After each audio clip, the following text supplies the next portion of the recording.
تے تسی نوجوان ہی اس ملک کی تقدیر ہو. بس بڑی ہو گئی، کرکٹ میچ بھی جیتے، تسی ورلڈ کپ بھی جیتیا، لیکن برما دیا چیخدیاں بچیاں دی آواز تے کسے نہ سنی. برما دیا بچیاں چیخیاں تے ورلڈ کپ کے کر دینا سی نا. السلام علیکم بھائی، کیسے ہو؟ وعلیکم السلام، اللہ کا شکر ہے میں ٹھیک ہوں، آپ کیسے ہیں؟ میں بھی ٹھیک ہوں. اور سناؤ کیا ہو رہا ہے؟ ابو نظر نہیں آ رہے. ابو یادگار رمضان میں تراویح پڑھنے گئے ہیں، اس میں ہر 4 رکعت سے پہلے خلاصہ تفسیر بیان کیا جاتا ہے. آپ بتائیں آپ کا آنا کیسے ہوا؟ میں کرکٹ میچ کھیلنے جا رہا ہوں، سوچا تمہیں بھی لیتا چلوں، تم بھی بہت اچھے بیٹسمین ہو، تو ذرا ہماری ٹیم سے پرفارمنس دکھا دو یار. کاشان بھائی اب ان کاموں میں وقت برباد کرنا چھوڑ دیں. کیا مطلب؟ میں سمجھا نہیں، کرکٹ میں کیا برائی ہے؟ ماہ رمضان رحمتوں اور برکتوں کا مہینہ ہے، سال میں ایک بار آتا ہے، اس میں بھی ہم نہ جانے کہاں وقت برباد کرتے ہیں. ہاں کہتے تو تم ٹھیک ہو، مگر یار 1-2 ہفتے 9 میچ کھیلنے میں کیا حرج ہے یار. کاشان بھائی کیا آپ کو پتہ ہے جب پاکستان آزاد ہوا اس دن اسلامی تاریخ کیا تھی؟ 27 رمضان شریف. اس رات اللہ تبارک و تعالیٰ نے ہمیں یہ ملک عطا فرمایا. ہاں بھائی کہتے تو تم ٹھیک ہی ہو. کاشان بھائی میں پچھلے کئی دنوں سے علامہ خادم حسین رضوی صاحب کے خطبات سن رہا ہوں، یقین جانے بہت بڑی تبدیلی اور رونما ہوئی میری زندگی میں. اچھا وہ کیسے؟ کون ہے یہ؟ کیا فرماتے ہیں؟ تحریک لبیک پاکستان کا نام تو آپ نے سنا ہوگا. علامہ خادم حسین رضوی صاحب اس کے امیر اور سربراہ ہیں. ان کی باتیں سنی تو پتہ چلا ہم اب تک دھوکے میں تھے.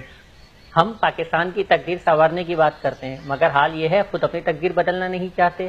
پاکستان جو اسلامی نظریات کی حفاظت کے لیے بنایا گیا تھا، جس کو قائد اعظم اور علامہ اقبال جیسے عظیم لیڈرز نے بنایا، اسی ملک میں اسلام کے خلاف محاصرہ کی جا رہی ہے. اور کیا فرماتے ہیں خادم حسین صاحب؟ وہ بات کرتے ہیں عشق رسول کی، وہ بات کرتے ہیں اپنے اندر موجود ایمان کی غیرت جگانے کی، وہ بات کرتے ہیں اسلام کی، وہ بات کرتے ہیں پاکستان کی حفاظت کی، وہ بات کرتے ہیں کرپشن میں گرے سیاست دانوں کی جنہوں نے پچھلے 70 سالوں سے اسلام پروان چڑھانے کے بجائے الٹا اسے نقصان پہنچایا. آج ہمارے دشمن یہود و نصارہ چاروں اطراف سے ہمارے مذہب اور ملک پر حملہ آور ہیں، مگر ہم ہوش میں نہیں آ رہے. کیا آپ نے کبھی سوچا ہم نے پاکستان اور اسلام کو کیا دیا؟ خادم حسین رضوی یہی سوچ اور فکر قوم و ملت کے ہر فرد میں پیدا کر رہے ہیں کہ اب اصل تبدیلی کا وقت ہے. وہ باقی یار تم ٹھیک کہتے ہو، تبدیلی ہمیں سب سے پہلے اپنے اندر لانی ہوگی. ہم مسلمان تو ہیں مگر شاید صرف نام کے. جی کاشان بھائی اصل کامیابی عزت، دولت اور ترقی عشق رسول صلی اللہ علیہ وآلہ وسلم میں ہے، اور خادم صاحب اسی عشق کو پیدا کر کے ہمیں احساس دلانا چاہتے ہیں تاکہ ہم اس ملک کی بھاگ دوڑ اسلامی انداز کے مطابق سنبھال سکیں. ٹھیک ہے زہیب بھائی، آج سے انشاءاللہ میں بھی پوری کوشش کروں گا کہ اپنا وقت برباد نہ کروں اور اسلام اور پاکستان کے لیے کردار ادا کروں.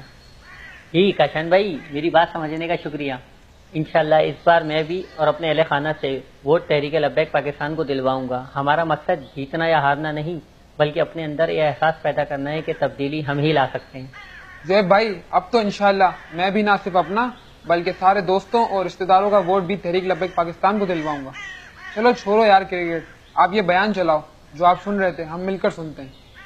میں جڑی گل کر رہا ہے کرکٹر اے تے بادشاہ اپنی عیاشیاں کر کے لندن جو آ گئے، انہاں نو کی پتا برما دیاں بچیاں تے کی گزری.